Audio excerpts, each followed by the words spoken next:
J'ai 29 ans, et pendant longtemps je pensais que la retraite c'était un problème pour plus tard.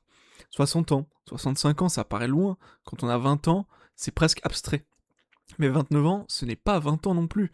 On commence à voir le temps passer un peu plus vite, on a plus de responsabilités, on commence à se projeter différemment. Et il y a quelques temps j'ai fait un calcul tout simple. Si je travaille jusqu'à 65 ans, ça veut dire qu'il me reste encore 36 années de travail. 36 ans à organiser ma vie autour du boulot. 36 ans à me dire que je profiterai peut-être plus tard. Et là, je me suis posé une question très simple. Est-ce que je veux juste attendre ou est-ce que je veux préparer la suite intelligemment? Alors pourquoi on repousse toujours l'investissement? À 29 ans, on est un peu entre deux mondes. On n'est plus étudiant, on découvre plus la vie active, on est installé dedans. On a des responsabilités, un loyer ou un crédit, des factures, des projets. Certains commencent à parler de famille, d'autres achètent leur premier appartement, d'autres essaient simplement de stabiliser leur situation.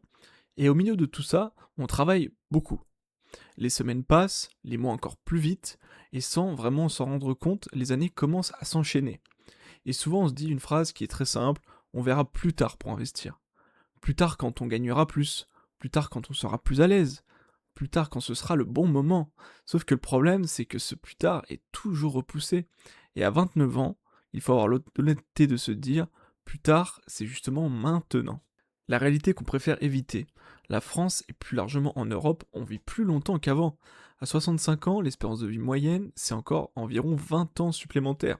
Donc oui, statistiquement, on va vivre plus longtemps. Sur le papier, c'est une bonne nouvelle. Mais quand on regarde l'espérance de vie en bonne santé, c'est différent. En moyenne, on parle plutôt d'une dizaine d'années vraiment actives où l'on peut voyager, bouger facilement, profiter pleinement. Ça veut dire que si on part à 65 ans, les années les plus dynamiques ne sont pas forcément si nombreuses que ça. Et pendant ce temps-là, la réalité évolue. L'âge de départ à la retraite augmente progressivement, le système est sous pression démographique, il y a de plus en plus de retraités et proportionnellement moins d'actifs pour financer le modèle actuel. Et puis il y a ce qu'on appelle le taux de remplacement, c'est-à-dire le pourcentage de ton dernier salaire que tu vas toucher à la retraite. Il baisse progressivement. Concrètement, si tu gagnes 2 500 € aujourd'hui, tu pourras tomber autour de 1 500 €, parfois moins selon ta situation. Ce n'est pas dramatique, c'est pas un effondrement total, mais c'est pas non plus le choix de la liberté. Je me permets de faire une petite pause pour te demander si jamais cette vidéo te plaît, n'hésite pas à mettre un petit like et à t'abonner surtout si tu veux suivre les nouvelles vidéos qui vont arriver dans les prochaines semaines. Merci. Retrouver le choix. Moi, je ne veux pas m'arrêter à 45 ans pour rien faire. Je ne rêve pas d'une vie où je quitte tout pour rester sur un canapé. Personnellement, moi j'aime entreprendre, j'aime créer, j'aime construire des projets. Le travail en soi, c'est pas vraiment le problème. Ce que je veux en revanche, c'est avoir le choix. Travailler parce que j'en ai envie, travailler parce qu'un projet m'anime, parce que j'ai de l'énergie à y mettre. Pas parce que je suis obligé de payer des factures, pas parce que j'ai pas d'alternative. Pour moi, investir, ce n'est pas devenir riche, ce n'est pas d'afficher des chiffres impressionnants, c'est simplement réduire la pression, c'est sécuriser l'avenir, c'est me donner des options.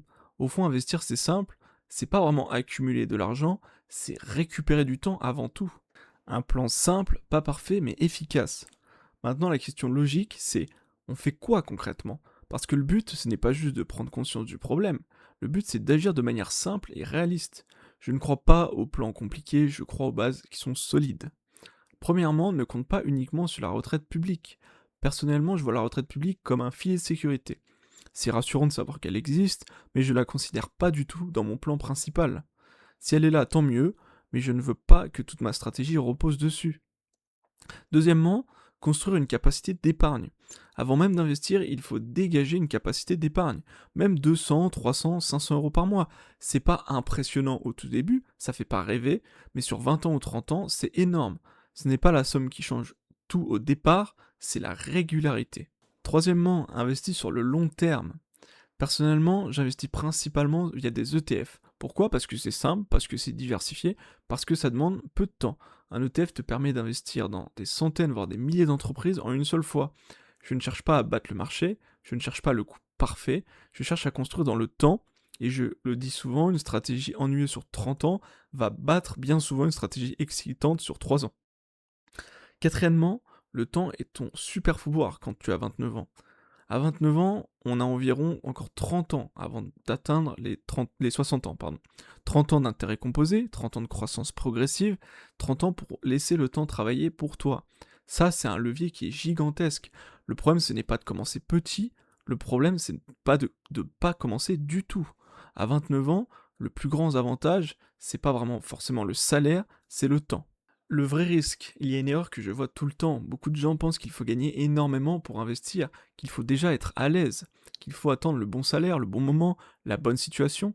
Mais c'est faux. Il ne faut pas gagner énormément, il faut surtout commencer. Commencer petit s'il le faut, mais commencer. Le vrai risque aujourd'hui, c'est pas d'investir prudemment, ce n'est pas de mettre 200 ou 300 euros par mois sur des supports simples et diversifiés. Le vrai risque, c'est de ne rien faire pendant 10 ans, parce que 10 ans, ça passe très vite. Et en investissement, 10 ans, c'est énorme. Le temps perdu ne se rattrape pas, les intérêts composés ne travaillent pas rétroactivement. Et ça, c'est une réalité qu'on préfère souvent ignorer. Alors pourquoi j'ai fait cette vidéo? Je tiens quand même à préciser quelque chose. C'est que je suis pas un expert, je suis pas un conseiller financier, je prétends pas avoir une vérité absolue, et surtout je promets pas des rendements incroyables. Je crois pas aux gains rapides, je crois pas aux stratégies miracles. Je partage simplement ce que j'applique moi-même et qui jusqu'à maintenant me permet d'avoir un horizon de retraite qui me convient et qui est réaliste avant tout. Je cherche la régularité, la discipline, le long terme. C'est beaucoup moins spectaculaire que ce qu'on peut voir sur les réseaux, mais c'est beaucoup plus solide en réalité. Il n'y a pas de hype, pas de trading agressif, pas de promesses irréalistes. On construit progressivement et on accepte que ça prenne du temps. On est avant tout là pour bâtir. Allez, à bientôt.